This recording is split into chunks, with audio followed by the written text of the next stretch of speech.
it is critically important to know where your parts are being made as we enter this new tariff world, right? So as global supply chains become more complex, as the U.S. administration starts to, or continues at least, with tariff threats and becomes more difficult to source product from overseas, it is important for you as a supply chain professional to know where your stuff is being made, and every piece of it is being made, because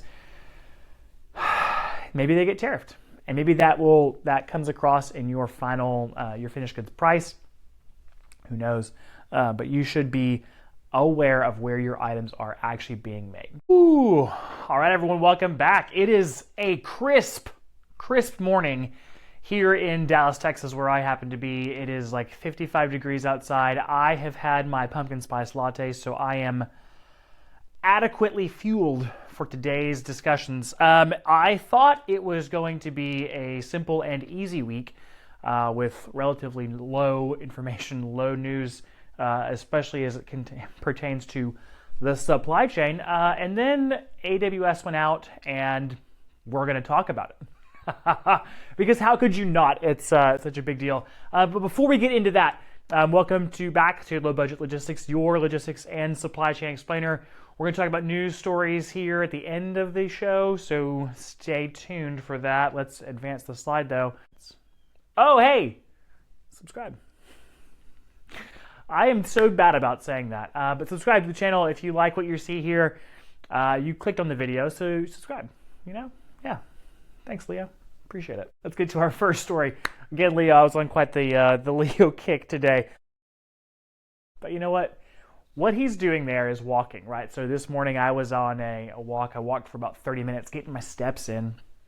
And it reminded me of something that's extremely important in the supply chain and is quite often, underinvested in, right? Because, again, the supply chain is always underinvested in. But that is walking your supply chain. So if you are an importer, like most of us are, because most of us aren't manufacturing stuff here in the U.S., and even if you are, you're probably not manufacturing everything here in the U.S. So we are going to talk about walking your supply chain. Now, when you're walking your supply chain, you're going to start with the things that you know, the factories that you're buying stuff from. I should talk about why that's actually important. Gosh, Matt, you're getting ahead of yourself. You've never done that before. So walking your supply chain, right, means at every point knowing where your stuff is made, right? Because you are buying from someone probably, or you're manufacturing, but you're probably buying components from somewhere else and assembling them. Very, very rarely are you taking stuff from actual raw material all the way to a finished product. Normally, there are many different steps in the supply chain that have effect on the final thing, right? So there's processes and sub-processes. There are certain refining points. There are certain extra steps. A lot of those extra steps are not the cleanest. And so there's a lot of issues that come into play with that. So we're going to talk about what a supply chain really looks like. It looks like a river. So this is a river. It's got tributaries. We can see all of the different branches of that all flow into our final finished product, right? This could also be, I will probably actually use this graphic again when I talk about like logistics and carrier networks, because it's a good explanation of like small things add up and build into large things. So this may be some kind of subcomponent, subassembly, some sort of process that has to occur early on in the actual manufacture of an item, and then it gets pushed upstream to somebody else who does something else, that does an additional step in the manufacturing process before it finally makes its way into your regular like mainstream supply chain, right? This is where you would see it like in your distribution center. You would see it like getting shipped. This is like your final end product that it's flowing into. And as you have more products and more SKUs, this system, this tributary system, only expands exponentially, right? Because each of those processes, each of those items has its own manufacturing timeline, its own manufacturing processes. So for me, this was extremely important to know as I was making jewelry. Now, a lot of the jewelry that is made has pretty common manufacturing steps. just due to the nature of what we were making at the time. Right, so chain, you're going to affix some sort of jewel to a chain. Very simple, very easy. One of the surprising things for me as a young professional in supply chain was knowing that our factories, although they were producing most of the item, were not actually producing some very important critical pieces of it. Specifically, all of our stuff was being plated, right? That we had gold-plated chain, gold-plated assemblies. Plating as a manufacturing process is extremely like environmentally unclean, we'll say. I have blank on the actual word for what it is, but it is something that is heavily regulated because there's a lot of chemicals involved. There's a lot of like potential pollutants that are involved in like those processes. Although it is important and necessary for your stuff. Plating happens all the time. So where we were manufacturing our items, there were very, very few places that would actually do the type of plating that we wanted. And so as we started to shrink things down, if there were issues at that manufacturing facility for that like sub process, we would see an impact on our broader supply chain. And you might be ordering from a factory or from several factories, but they're probably ordering some process from the same factory, from the same manufacturing facility. So in our case, there were very few places that would actually do that plating process. And a lot of them were going out of business because the government started regulating it, they started caring about it. It's an important thing. No one here on this channel is gonna be angry for government oversight when it comes to manufacturing processes and the environment. We care about the environment here on Low Budget Logistics. That's how we get our stuff through our supply chain. But as those crackdowns started to happen and facilities that were doing that process went under, that work had to get done somewhere, and so we started seeing bottlenecks in there. It's important to walk your supply chain so that you know where those bottlenecks are. How will you know what your factories are doing, especially if they're overseas and you're importing from somewhere else, if you don't go and ask, if you don't walk there, if you don't talk and ask these questions? You will not know, right? Because they're not going to tell you. Not for bad reason, but they're just not. You won't know until you actually go there and have those types of conversations with your manufacturing partners. So it is extremely important to walk your supply chain. It's extremely important to know where your things are coming from. So aside from just knowing where bottlenecks in your operation might be, and if we've all read the goal, we all know what that means as far as what a bottleneck actually is. The other thing is that stuff may be happening in countries that you didn't know about. Slavery in the supply chain is a major issue. It is a huge problem, and some companies, especially U.S. companies, have gotten bit because they did not know where their stuff was actually being made, right? So in a lot of cases, there are some processes, as I mentioned, there's some processes that get subcontracted. There's even some manufacturing, some assembly that is subcontracted out to another country. So in the case, there are two prime cases that I'm talking about here. One with Apple and one with a company called Billabong that was an apparel company. So Apple, very famously in the early 2000s, late 90s, early 2000s, was manufacturing products, and some of that manufacturing was getting subcontracted down to sweatshops in China. Apple didn't know. Apple had no relationship with those companies, but they're still manufacturing Apple products. And news broke, Apple got absolutely slammed, and they took a very strong stance and said, we are not going to be caught unaware again, and we will have a dedicated team that will do this. We'll walk our supply chain all the way down to the actual raw materials to know exactly what is actually happening. They had a lot of, it is kind of investigative work. So you're trying to understand like what contracts are going where, and there's some language barriers. It is a difficult investment, but it's worth it overall. The other story that I'm going to talk about is, like I said, Billabong, which is an apparel company. Billabong was actually caught manufacturing, I think, swimsuits in North Korea, which is a huge no-no. You start to get into international law. Now, was Billabong themselves doing the manufacturing? No. Again, it was another case where some manufacturing partner that Billabong had a relationship with subcontracted that manufacturing piece down to another textile mill. This one happened to be in North Korea. Again, they got found out. Things happen, right? So the supply chain itself is very good about keeping a paper trail, and in most instances, you can find it. You will have to do some searching. You will probably have to have some translation involved as well, because a lot of those places know that they're doing things wrong. So you might not. You will be able to find the holes, but it may take some digging to find them. So it is critically important to walk your supply chain.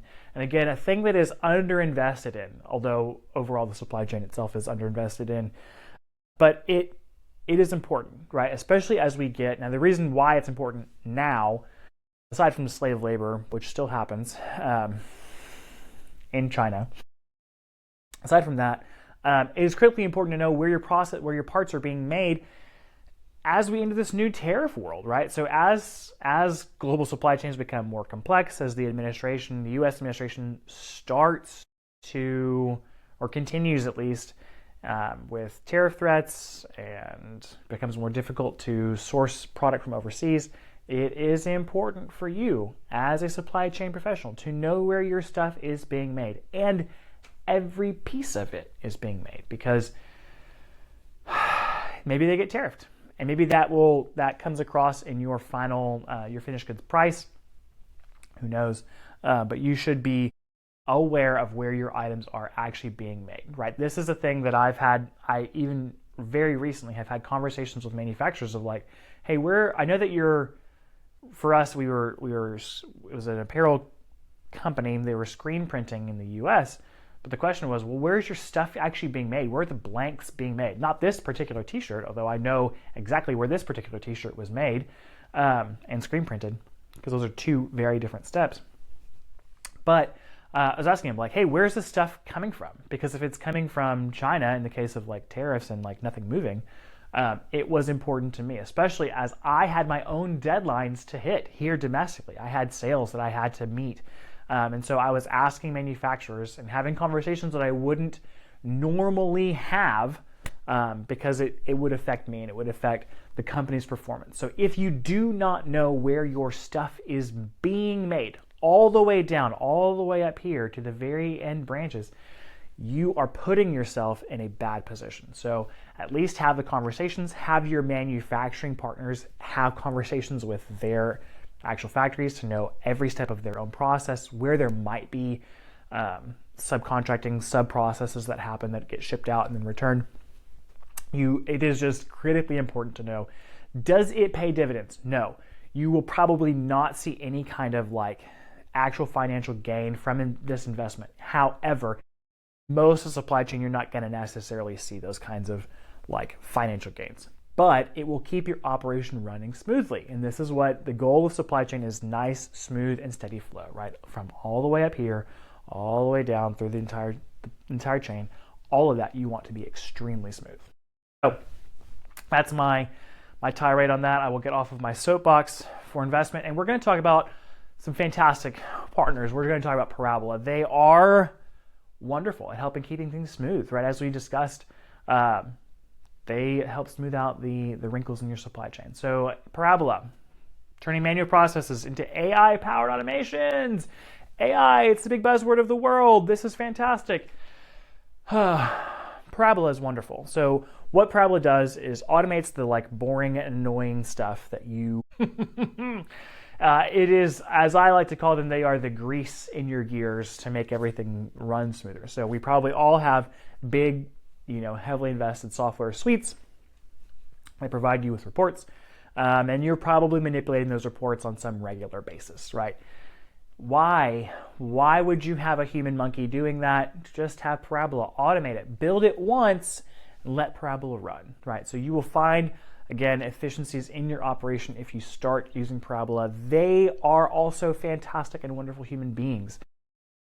they have these supply chain operations Slack thread, which I've been just pleasure to be part of. They frequently have dinners in different cities with different operators to get to know each other and build community. So Parabola, I cannot speak highly enough about Parabola. Thank you so much, Parabola, for sponsoring this show. And if you are interested, please go ask Parabola. And if you heard about it from me, please mention it to them so that this channel might maybe afford some new camera work. Because producer Henry over there is looking at me and saying, like, Matt, there's only one camera here. What do you need me for? Well, I don't pay you, so there's that. So there you go, Parabola. Fantastic. Automate your solutions. Use Parabola. All right, next up. We're going to talk about it. We're going to talk about AWS. But Matt, why? Why are we talking about AWS? That doesn't have any effect on the supply chain. You're so wrong. You couldn't be more wrong. Everything's affected. Everything in the supply chain is affected. Everything's important. You need to know this. Like, if you didn't know this by now, like, I can't help you. Let's see to him back there. He's eating cookies, right? What cookies are to the Cookie Monster, data is to the supply chain. Like, I cannot make a better conclusion, right? Your supply chain runs on data. Every supply chain runs on data. The question now is, like, where is that data stored? Because you're probably using some company like NetSuite, which is Oracle. You're probably using some sort of system that will hold your data. If you're having a cloud-based solution, you are running, almost guaranteed, I will almost guarantee you that you are running on one of three different companies, right? But when there are three in an industry as large and as complex as the cloud-based computing systems, all of your data is getting funneled into a bottleneck, which we talked about earlier, and you need to know where your bottlenecks are. Know where they are.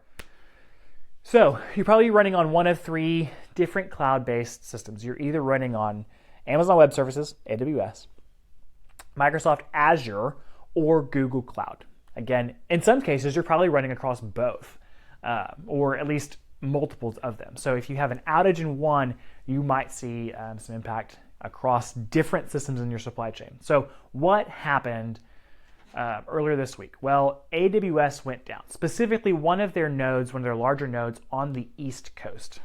Why is this important, Matt? It's important because it affected large companies, right? So I don't think any of the ones that I'm particularly familiar with had an issue, although I know that the software, at least the website that this video is going to be produced on, they actually went down. I know this because a friend of mine was also using it and was like, oh, I can't render video. I can't do anything. I can't edit my podcast because they're down. So your supply chain runs on data. Let's get back to the point of this conversation. Your supply chain runs on data. That data has to get held somewhere. Unless you are holding it on your own servers, which a lot of you probably are, admittedly, you're probably holding it on your own servers. But having access to that is important. So as we talk about like what your data is and the bottlenecks that we might see, we should also talk about like cybersecurity and the supply chain. So cybersecurity in the supply chain, often not great. There have been repeated times of hackers hacking into unsecure supply chain networks. There are a couple instances that are abundantly familiar to us. I think Maersk was one that got hacked into recently. Insiders had gotten hacked into a few years ago. It's been a while. They've since changed things. And I'm not saying that Microsoft, Amazon, or Google are not secure. I'm just saying that there could be some vulnerabilities for your company. So hackers have hacked into those systems. They've shut them down and ransomed those large companies to get access back to their data. And when that happens, right, you, the end user, are affected because you can't not be. So it is, again, critically important to know what's going on with your systems, where your bottlenecks are, where your potential vulnerabilities are in your supply chain, especially as it comes to your data, because you can't run your business without your data, right? If Google Cloud went down for whatever reason, you wouldn't have access to Gmail, you wouldn't have access to like the various systems that you might be running on there, it would be a problem. If Microsoft Azure went down, you would not have access to Teams.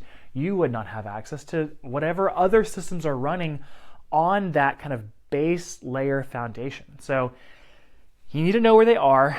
It is a vulnerability. You need to be aware of those bottlenecks, and you should probably start asking your various software suppliers what systems and what cloud-based networks they're running on, so that if something goes down, you know what's happening. Now, it is a vulnerability you need to be aware of. In the case of Amazon Web Services, I think it was a DNS error, domain name system error, that caused one of their hubs on the East Coast to go down. So all of the systems that were associated with that just fell. So in the way of like a tripod, right? That this camera is situated on a tripod right now. If one of the legs went out, the whole thing would fall over. So it fell over, and no one had access to any of the data that was being held on that. So the other thing is that because the internet is so reliant upon these three software providers, these three cloud providers, when one saw an issue, right, one part of that tripod went down, the other two also had issues as well. So a lot of things with Google reporting outages across their network as well. I know there was one report. I'm sure Microsoft users also saw issues. So you should just know this is a thing that you need to be aware of as we continue down the path into the 21st century. The life in the supply chain becomes more difficult. Your job as a supply chain professional becomes increasingly more difficult as we start needing more data to do the things that we need to do. So in the same case, right, the two stories didn't seem connected at first, but they are in fact connected, because know your vulnerabilities is the name of the game. So I'm going to stop rambling. I'm at 21 minutes, 22 minutes now. So thank you so much for watching, hearing the ramblings. I hope you've enjoyed the little hooks that I'm putting out. Again, thank you so much for watching. I hope you enjoy. There should be another video, maybe there or over there. I forget where on the screen it comes up. But again, thanks so much for watching, and I hope you have a great day.